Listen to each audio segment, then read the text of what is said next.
Now, there was a man who said, my ambition is not important. My party and my nation is important. And those were his words when he says that he's moved on from the 2027 presidential election. Governor Bala Mohammed of the PDP, he's the chair of the PDP Governors Forum, he's gone back home after the neck of the party decided to zone the presidential ticket of the People's Democratic Party to the south. Senator Bala Mohammed is live for us on the program virtually from Bauchi. Thank you so much, Your Excellency, for joining us tonight. Hello everyone, welcome to my channel Telecast TV. I'm Miracle Angala. You're watching a conversation with Senator Bala Mohammed, Bauchi State Governor, and also the chairman of the People's Democratic Party, PDP, Governors Forum. Why I hid my presidential ambition from Bala Mohammed. Endeavor to watch to the end. Don't forget to hit the notification bell, subscribe, like, comment, and share your thoughts. Don't miss trending videos. Thank you very much, Shaun, for the opportunity. What was going on in your mind? Because you, was it that you were overpowered amongst others in that meeting? Because your influence as the chair of the Governors Forum, one will imagine that the party for the first time is zoning the presidential ticket, and now to the south. I thought you were one of those who have fought to throw it open as you did in 2023. Yes. Shaun, life is always a learning process. When we did in 2023, it was not a pleasant experience, and that was why we lost the election. And I discovered, to my surprise, that presidency is a consensus phenomenon. It's something that people come together. You cannot impose yourself on anybody or any group. In spite of my leadership position, I am leading a group of equals. And of course, we have to change the trajectory of leadership recruitment in a manner that we build consensus, create unity, and set aside our personal interests in a manner that we can give the Nigerian people a new political space that brings people that are adequately brought together in a manner that we take decision, that we give leadership to somebody who knows that this leadership is just like an extension, like a delegation. And of course, when my party decided that we would zone this to the south, I had no qualms because I knew it is for the common good and it is not about our personal interest, since we knew we learned our lesson from the mistake we made in the past. So you wanted to be president. You've had you've been nursing this ambition. That's a fact, isn't it? Yes. At what point did you now jettison that idea?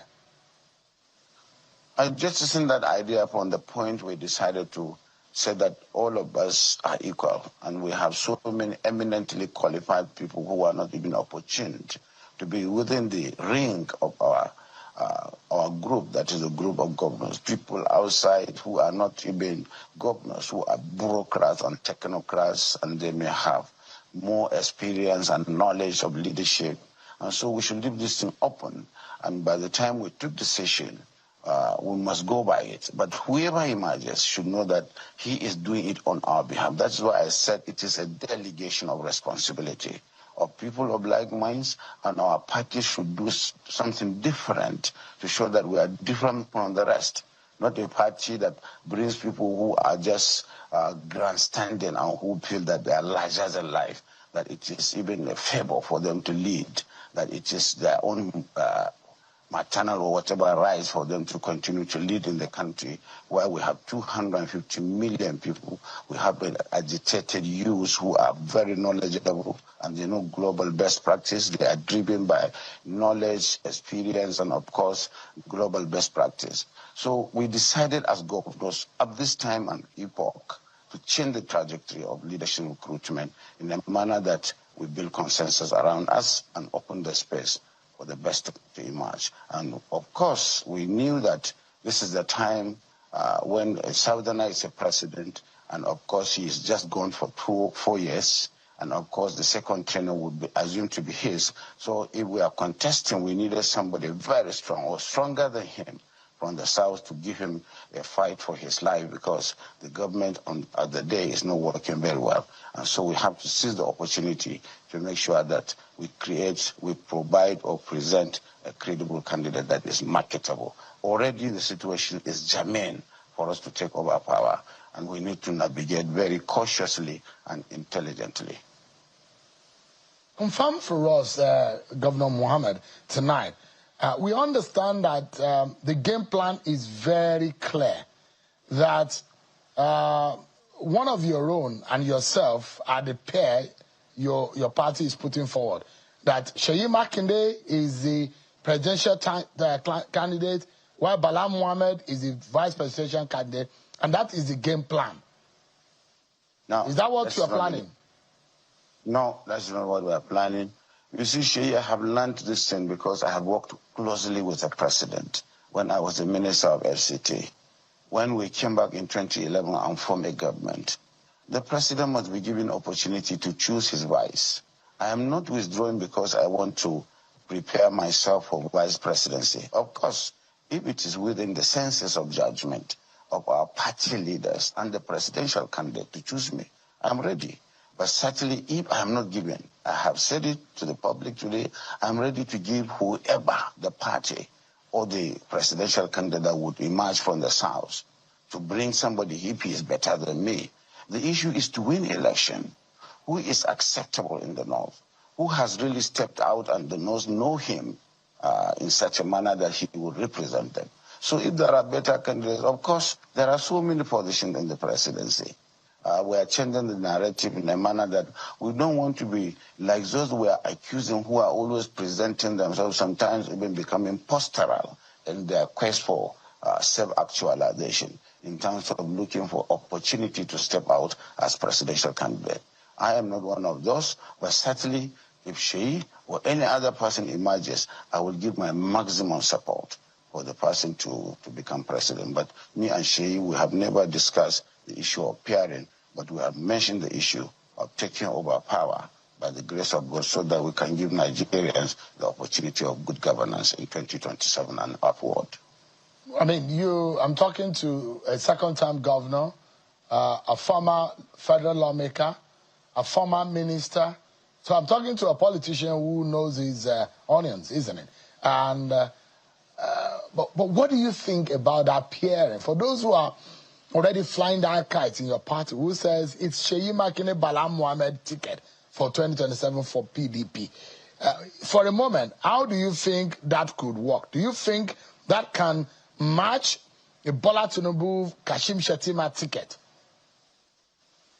It can match it even better, because to me, it depends on what Nigerians want. If they want the continuation of this clueless administration, then it is the choice of Nigerians. But certainly they have seen the pedigree, the capacity of Seyi and my humble self, both at the subnational level and what we are doing to ensure that we ooze the tension within the system in terms of mode of emergence. And of course, it is not only Seyi that is there. There are so many people that may even come up. And there are so many people that can be good vice president. What we are saying that this time around, if Nigerians are selling this option, they should be given the opportunity. But of course, there are so many options that maybe you don't want to mention, and I don't want to mention that people are talking in terms of pairing. But it is all these narratives that will go into the consciousness or the senses of judgment of our party people to say, or even the presidential candidate when he emerges, that this is the party. What I want to say, we have not absolutely chosen or narrowed down on any person. Everybody should know that PDP is open. It's open in a manner that it is for the Southerners to bring somebody. And I said with all humility, we don't want to make the mistake of the APC. We need a Christian from the South to emerge as a presidential candidate so that he will lead the majority of Christian Southerners to come and pick a majority Muslim vice president in the North, not to put ourselves in a cul-de-sac the way Amana APC did in 2023, where they picked a minority from the north, from the south, and they had to take a majority person from the north, which brought the issue of north-north Muslim ticket, which did not take into cognizance our diversity and our different people's feelings, because we have not really reached a stage where we don't take consideration of all these factors. I understand that it was at the caucus, the governors' caucus meeting, the governors' forum meeting, that the idea of zoning to the south first emerged from. It was the idea of the governors, isn't it? It was the ideas of the governors, because we have always been networking, we have been meeting, not even from there, from the meetings we have been having in terms of peer review mechanism. We came from Zamfara, and from Zamfara we discussed extensively the state of the nation and the need to close rank and to do things without, so that we, as a position, will not give opportunity for the main party with the shenanigans and the open style of leadership of the current administration, where they don't really accommodate opposition. We will not even give them the opportunity to rout us. So the better we come together and pick somebody within ourselves or outside that will do it. He is under the notice that if he is not the one, definitely he will give the way. And he has been very remarkable in terms of teamwork that we have established as governors, the small number that we are. And you can see most of us are on the same page. The Zamfara agenda, which now culminated into the ratification of the NEC meeting, the southern, and that's the first time in the history of the PDP that the party will microzone the presidential ticket. And you look at it, Governor Mohammed, there are those who, and that has thrown up a few names. For example, former President Goodluck Jonathan. And there are those who are warning your party that if you dare that, or if you try it, you are putting and pushing yourself in a very tough legal constitutional conundrum. Is your party actively thinking of bringing back Goodluck Jonathan, considering the Section 1373 of the Constitution and the amendment to the Constitution as signed into law by President Muhammad Buhari? Maybe a lot of people are not aware of that alteration to the Constitution. Yes, I'm not a lawyer, but I'm a politician. And I know that we are looking for people with pedigree, people that are loved. President Jonathan had been blackmailed by all these parsimonies, those information that he was this and that. And at the end of the day today, he is the most celebrated politician today.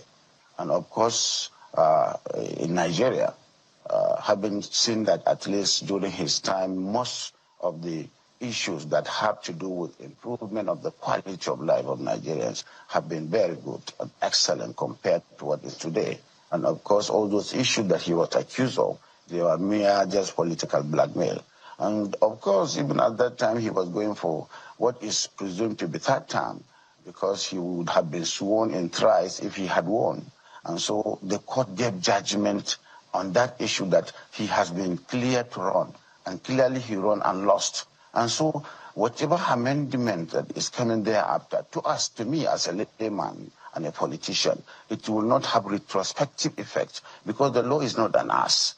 People should not think that laws are just provided to shut somebody from exercising his or her universal suffrage, especially when there is an existing judgment on that issue.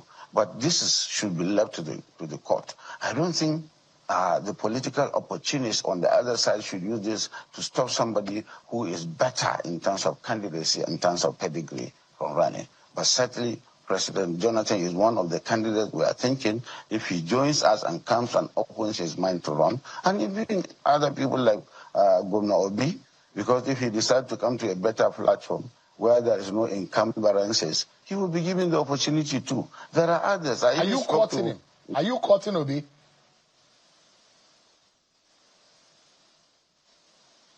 Am I what? Are you governors of the PDP courting him? Are you asking him to come? Are you talking to him actively? Is that conversation active? No, we are. Yes, we are. But certainly he has not. That's President Jonathan. He's not the only person. No, I'm talking about Peter Obi now. Peter Obi, are you talking? Have you not seen him in jail? Have you not seen him in Bauchi several times? Have you not seen him with me? He's my brother, my friend, and of course he's one of the most celebrated politicians too. And of course, you see him within the coalition or no coalition. Definitely, we are not sleeping. Only that we don't make noise. There are so many politicians. I even had a session with Governor Amechi. I have not been sleeping. I have to make sure I create a closing of rank drive, you know, for people to come and have. So there's a possibility of Amechi returning to the PDP? Well, he is free to if he wants to come back.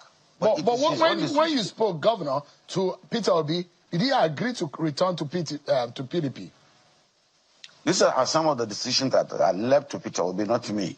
But I have discussed with him and I told him the PDP is open to all those celebrated politicians who can come and add value to our presidential drive or ambition in 2027. Definitely, I spoke to all of them. So many people that I will not even mention here. But I've just mentioned the key people that I have spoken on behalf of the governors and myself that they should go. I've spoken to President Jonathan. I was the first person to say that if he runs, I will not run. Maybe he's one of the reasons why I said we should just go and sleep. Maybe it's Sheyi from Makinde. So definitely we have spoken to so many people. But Sheyi is even within us. And you have not heard him saying it is a matter of life and death for him to run. So we are free to look for people who will come and add value and present themselves if they so wish. I have spoken to them and I confirm to you, I have spoken to those people and have given them the leverage to take a decision. Governor Mohammed, just a quick one, right? Reports are indicates that the zoning decision has now split a lot of opinions and interests in some parts of the northern region of the country. As governor of the northern state and leader of the PDP governors, what bridge building process are you engaging with aggrieved northern caucuses or voices who believe that shutting out northerners in the PDP is going to be a big problem for your party in 2027? No, this is a figment of imagination. Yes, definitely there are even my supporters who didn't like the way I have given up. But they have to learn that this is a way of live and let live. We have to respect each other. And we want a time when Nigeria will mature to a level where only merit will determine who will become a president, not the issue of tribe or regionalism. But certainly, as you said, you are right, Sean, there are people within my camp that are saying, why should you do that? And I'm taking time to advise, you have not seen it cause any disruptions. Of course, it is something that is on the, in the public space. But I believe it is manageable. I have seen some few individuals from FCT talking about it. I have seen some few people from the Northwest and the numerous calls that I got. Bala, why should you do this? You didn't consult us. I said, well, decisions should be taken if you say we are leaders. We are doing it in good faith. And because of the fidelity, the sincerity of it, people are bound to agree that we are doing it in good faith. And you know the North is a region that is very politically sensitive. And they can easily know why we are doing this. And because of the trust that we have between us as emerging leaders and those people. And they know that at least we have contributed so much to coming. We are able to back out. Definitely, we mean well. Yeah, quick one. We need to go on our first break. With this zoning arrangement, is your party thinking that the candidate of the party in PDP, should they win the election, will only serve one term? Is that the arrangement? No. We are going to determine this later when a caucus of the party discuss. But there are some of the calculations. All these issues, I think, Sheun, we should begin to put them aside. At what point would you say, Sheun, that President Tinubu benefited you personally as a Yoruba man? At what point would I say President Buhari of good memory benefited me as a person from the North? We should begin to de-emphasize all these issues. is absent in Nigeria is good governance. Somebody that will come and take us on this collective journey that we can transcend all these challenges of insecurity, good governance, and management of the economy. Somebody that will come with the right knowledge, with justice and equity. But certainly we are going to discuss this because there are all those issues that must put to rest, and people should be allowed to avoid their opinion. To me, it does not matter if we get a good person. If it is good luck, Jonathan, definitely he is not going to run for second term. If it is Sheyi or Obi, to me, they have all the right to run. But if they agree, in order, the way I have considered, to consider they are going to run for one term, that would be excellent. That will make the people, the doubting Thomases, or those who believe in the regional hegemony or regional time frame, to be reassured and to give in. But certainly it is something that is going to be within our collective decision at the caucus. All right, give me a moment, Governor Bala Mohammed. We'll go on a break, but when we come back, a few more questions for you in relation to the internal politics of your party, the state of the nation, and the way forward. But after our conversation with Senator Bala Mohammed of Bauchi State, and the chair of the PDP Governors Forum, thanks so much everyone for staying with us. Senator Bala Mohammed is the governor of Bauchi State and the chair of the PDP Governors Forum. Thanks so much, Your Excellency, for your time tonight on the program. Thank you, Sharon. So I was going to also ask you, in the light of what is going on, and for me, your party has faced a lot of internal wrangling. And when we wonder, you on one hand is the leader of the party because now you lost Vice President Atiku Abubakar. He's dumped your party. There hasn't been an active participation of Goodluck Jonathan, former president. Now Madi Sambo has dumped your party. So it gave you a lot of burden to become an unwritten leader in the face of the PDP. Because Mr. Umar Damagum has also received a lot of criticism. But on the other hand, he's Mr. Yensam Wike, whom a lot of people think maybe you guys are not really cool like that. Have you resolved your differences? Or how do you hope that you want to work together? Because Mr. Wike says he's still a member of the PDP. Yes, membership of the party is at the discretion of the member, and of course, maybe the level of participation of the member will be determined by the activities he does, his loyalty, his discipline, and his contribution. You don't expect the former president to be an active member because he has become a statesman, unless he wants to come back to active politics. Normally, when they become president, former president, they go back to and become fathers of the nation, and that's what President Goodluck is.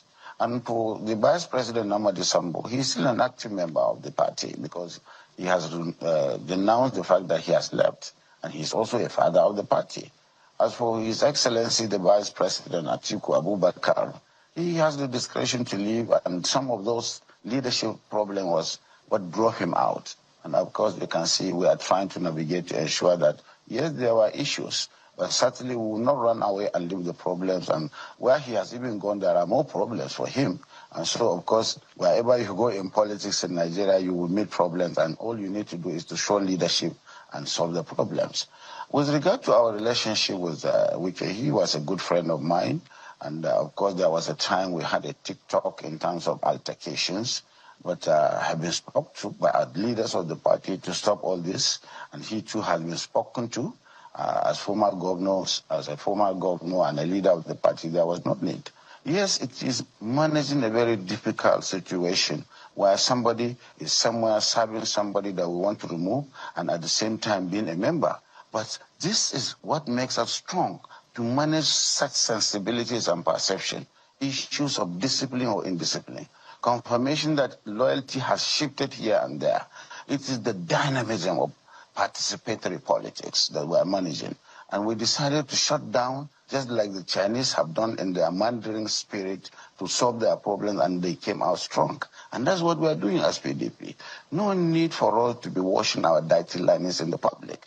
The best thing is for us to go back and make sure behind the scene we solve our problems rather than playing to the gallery the way and manner the party in power would want us. So definitely I don't have any much problem with Wike. The only thing is that our closeness has reduced and we are no longer friends that we were before, because he believes in one thing and I don't believe in what he believes in, and maybe he doesn't believe in what I'm doing. But as a leader of the party, being the chairman of the Governors Forum, it has always been like that. We contribute to the day-to-day running of the party, and we look at the challenges. The same thing with Damagum, because he came as acting and there was a vacuum, and of course issues that had to do with the responsibility or the right of the North Central to produce the next person as per our constitution and the court judgment.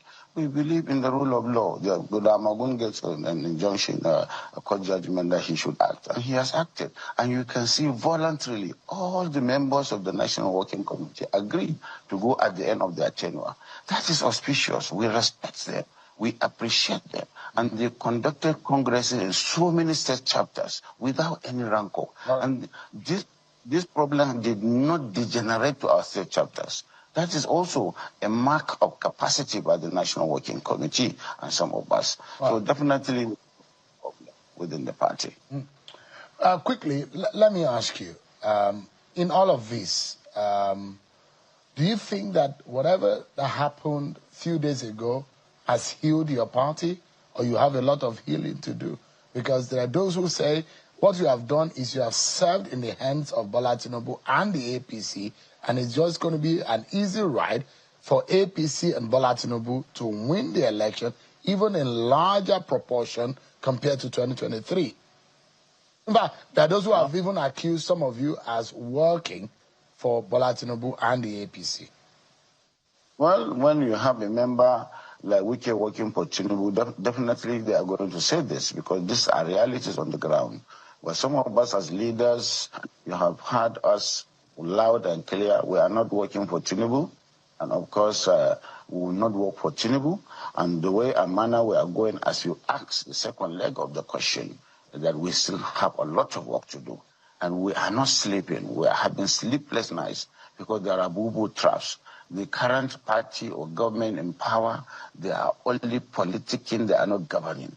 From day one, we have 2 years to election, we are seeing billboards abusing INEC guidelines and even the Constitution. Everything is about soliciting for defection here and there, and of course creating problems indirectly in other parties. So we are aware of all this, and of course we are using our own sense. We will not divulge to the public what we are doing, but we are completely conscious of our challenges.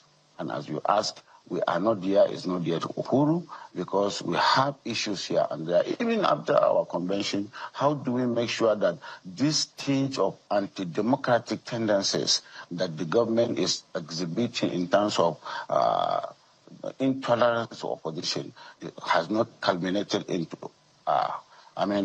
complete flagrant disregard for constitution, for constitutional provision, and so on and so forth. So we are looking forward to how INEC is going to be reconstituted, whether there will be reform or no reform, and then we know what to do. Certainly, we are not going to take the laws into our hands, but we will use sense and tact to ensure that we navigate very well. Thank you so much, Senator Bala Mohammed, Governor of Bauchi State and the chairman of the PDP Governors Forum. It was a pleasure talking to you again. Thank you so much indeed. Thank you so much. It's a pleasure. I appreciate it.